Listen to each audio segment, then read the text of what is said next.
Without chemical ಮಾಡ್ಬೋದಾ ಅಂತ ಅನಿಸುತ್ತೆ ನನಗೆ. ಆಯಿತು ಮೇಡಮ್ ಕೊಡಿ ಪರವಾಗಿಲ್ಲ ಅಂತೇಳಿ ಇವತ್ತು ಮನೆಗೆ ಹಾಕಿದೆ. ಪರವಾಗಿಲ್ಲ, ಇಂಪ್ರೂವ್ಮೆಂಟ್ ಆಗಿದೆ, ಚೆನ್ನಾಗಿದೆ. ಯಾಕಂದರೆ 6 ತಿಂಗಳು ಆಮೇಲೆ ಅಂದರು ಸರ್ 6 ತಿಂಗಳಿಗೆ ಹಾಕ್ಬೇಕು ಸರ್, ಈಗ ಯಾವಾಗ ಇನ್ನೂ 1 ಲಕ್ಷ ಜೋಡಿಸ್ಬೇಕು ನನಗೆ. ಯಾವಾಗ ಜನವರಿಲಿ ಹಾಕ್ಸ್ತಾ, ನಾನು ಜನವರಿಲಿ ಪರಿಚಯ ಆಗಿದೆ. ಜುಲೈ ಗಂಟೆ ತಡ್ಕೋಬೋದು, ಈ ಜುಲೈ ಮತ್ತೆ ತಗೊಳ್ಬೇಕು ಅಂದ್ರೆ ಅರ್ಥ. ಈಗ ನಿಮ್ಗೆ ಏನು ನೆಟ್ ಸರ್ಫೋದು ನಮ್ಮೊಬ್ಬರಿಗೆ ಅಲ್ಲ, ಈ ನಮ್ಮಲ್ಲೆಲ್ಲ ಮಹಿಳೆಯರು ಜಾಸ್ತಿ ಬಂದಿದೆ. ತುಂಬ ಖುಷಿ ಆಯಿತು. ಮಹಿಳಾ ಸಬಲೀಕರಣಕ್ಕೆ ಒಂದು ಅತ್ಯುತ್ತಮವಾದ ಮಾರ್ಗ. ಈಗ ದುಡಿಲಿಕ್ಕೆ ಬೇರೆ ಕಷ್ಟಪಡಬೇಕಾಗಿದೆ ಹೆಣ್ಮಕ್ಳು. ಈ ಬೇರೆಯವರೆಲ್ಲ ಗಾರ್ಮೆಂಟ್ಸ್ ಹೋಗ್ತಾರೆ, ಆಫೀಸ್ಗೆ ಹೋಗ್ತಾರೆ, ಅಲ್ಲಿ ಬೆಳಗ್ಗೆ ಸಾಯಂಕಾಲ ಗಂಟೆ ಅವ್ರು ಬಾಸ್ ಹೇಳ್ದಂಗೆ ಕೆಲಸ ಮಾಡ್ಕೊಂಡು, ಅಥವಾ ಪ್ರೈವೇಟ್ನಲ್ಲಿ ಯಾವುದೋ ಒಂದು ಟೈಪಿಸ್ಟೋ ಅಥವಾ ಇನ್ನೊಂದೇನು ಅಸಿಸ್ಟೆಂಟ್ ಆಗಿರ್ತಾರೆ, ಅವ್ರಿಗೆ ಗುಲಾಬರಾಗಿ ಕೆಲಸ ಮಾಡೋದು. ಇವ್ರು ಕಾಣಲಿಲ್ಲ, ಇವರೇ ರಾಜರು, ಮನೆ ರಾಣಿಯರಿದ್ದಾರೆ. ಯಾವಾಗ ಬೇಕೋ ಆಗ ಪರಿಹಾರ ಹೋಗಿ 4 ಜನ ಪರಿಚಯ ಮಾಡ್ಕೊಂಡ್ರೆ ಈಗ ಶೋಭಾ ಮೇಡಮ್ 51,000 ರೂಪಾಯಿ ಯಾರು ಕೊಡ್ತಾರೆ? ನಮ್ಮ ಸಂಬಳನೇ ಯಾಕೆ ಬರ್ತೀವಿ? ಇವ್ರು 51,000 ರೂಪಾಯಿ ಕೊಡ್ತೀವಿ, ಖುಷಿ ಪಡ್ಬೇಕಂತ. ನಾವೆಲ್ಲ ಓದಿ ಎಕ್ಸಾಮ್ ತಾರೀಕು ಬರೆದು ಸೆಲೆಕ್ಷನ್ ಆಗಿ ಅಷ್ಟೆಲ್ಲ ಟ್ರೈನಿಂಗ್ ಮಾಡಿ ಕುಸ್ತಿ ಮಾಡೋಕ್ಕೆ ಸಂಬಂಧ ಬರ್ತೀವಿ. ಇವ್ರು ಏನು ಬಿದ್ದಾಗ 15 ದಿವಸಕ್ಕೆ 51,000 ಆಗೋದು ನನಗೆ ಖುಷಿ ಆಯಿತು. ಹಾಗಾಗಿ ಮಹಿಳೆಯರಿಗೆ ನಾನು ಅಕ್ಕ ತಂಗಿರು ಕೇಳ್ಕೊಳ್ಳೋದಿಷ್ಟೇ, ಎಲ್ಲರೂ ಮಾಡಿ. ಯಾಕಂದರೆ ನಮ್ಮ ಬೆಳವಣಿಗೆಗೆ ಮನೆ ಇಂಪ್ರೂವ್ಮೆಂಟ್, ಎಕಾನಮಿ ಇಂಪ್ರೂವ್ ಆಗಬೇಕಂತ ಮನೆಯದು ಇವಾಗ ಮುಖ್ಯವಾಗಿ ನಾವು. ಯಾಕಂದ್ರೆ ನಾವು ಬರೀ ಗಂಡನ ಇನ್ಕಮ್ಮೇ ನಾವು ನಂಬ್ಕೊಂಡಿರೋಕ್ಕಾಗಲ್ಲ. ಅವರು ನಾವು ನಿಮ್ಮ ಥರ ಕಷ್ಟಪಟ್ಟು ದುಡಿತಾ ಇರ್ತಾರೆ. ಯಾವುದೋ ಒಂದು ಕಂಪ್ನಿನೋ ಯಾವುದೋ ಒಂದು ಭಾಷೆ ಹೇಳಿರ್ತಾನೆ, ಅಷ್ಟು ಏನು ಸಂಬಳ ಕೊಡ್ತಾನೆ, ಅಷ್ಟು ಕೆಲಸ ಮಾಡಿರ್ತಾನೆ. ಬಟ್ ಮನೆ ಇಂಪ್ರೂವ್ಮೆಂಟ್ ಆಗಲ್ಲ. ಅಟ್ಲೀಸ್ಟ್ ನೀವು ಸಪೋರ್ಟ್ ಕೊಟ್ಟರು ಅವ್ರಿಗೆ.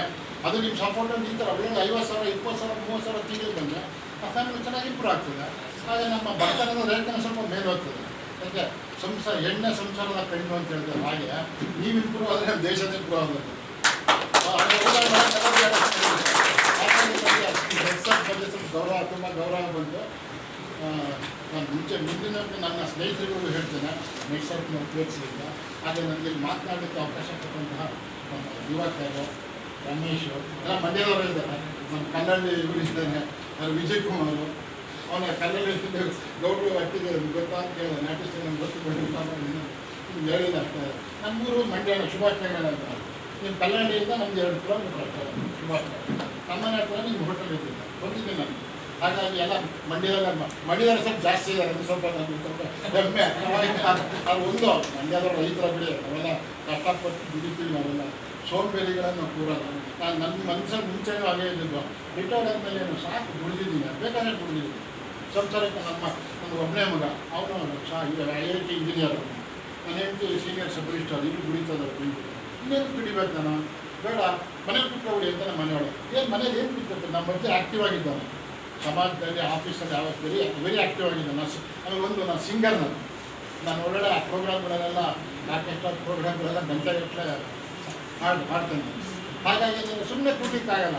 ಆಗ ನನ್ನ ಹೆಂಡತಿಗಳಲ್ಲೇ ನಾನು ಸುಮ್ಮನೆ ಕೂಡೋಕ್ಕಾಗಲ್ಲಪ್ಪ. ಮನೆಯಲ್ಲಿ ನಮ್ಮ ಮೈಸೂರು ನನ್ನ ಫ್ರೆಂಡ್ಸ್ಗಳು ಅವರ ಗ್ರೂಪು ಆರ್ಕೆಸ್ಟ್ರಾ ಗ್ರೂಪಲ್ಲಿ ಆರ್ಕೆಸ್ಟ್ರಾ ಹಾಡು ಹೇಳ್ತೀನಿ ಬಂದು ಅವ್ರ ಮನೆಯವರು ತೋಟ ಮಾಡ್ಕೊಂಡು ಮಾಡ್ತೀನಿ. ತೋಟ ಹಾಕಿದ್ರು ಮಾಡಲೇಬೇಕು ಮೈಸೂರಿಗೆ. ನಂಜನಗೂಡಿಂದ ಒಂದು 22 ಕಿಲೋಮೀಟ್ರ್ ನಮ್ಮ ತೋಟ.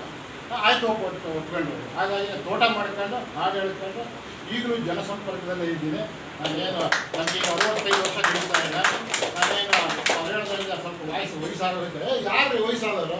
ನಾವು ಫೀಲ್ಡಲ್ಲೂ ಈಗ ರೈತರು ವಯಸ್ಸಾಗಿತ್ತು ಅಂತ ಹೇಳಬಾರ್ದು. ಯಾಕೆಂದರೆ ನಮಗೆ ತೋಟದಲ್ಲಿ ಕೆಲಸ ಮಾಡ್ತಾ ಇರ್ತೀನಿ. ನಮ್ಮದು 14 ಎಕರೆ ಪ್ಲಾಟಿನ ನಾನು ಫೆನ್ಸಿಂಗ್ ಹಾಕಿದ್ದೀನಿ. ಈ ಮೂಲೆಯಿಂದ ಮುಂದೆ ಹತ್ತಿಬೇಕು ಅಂತ ನಾನು ಬರೋಣ ಬರ್ತಾರೆ ಬರೋಣ ಅಂತ ಮೆತ್ತಕ್ಕೆ ಅವ್ರು ಯಾರು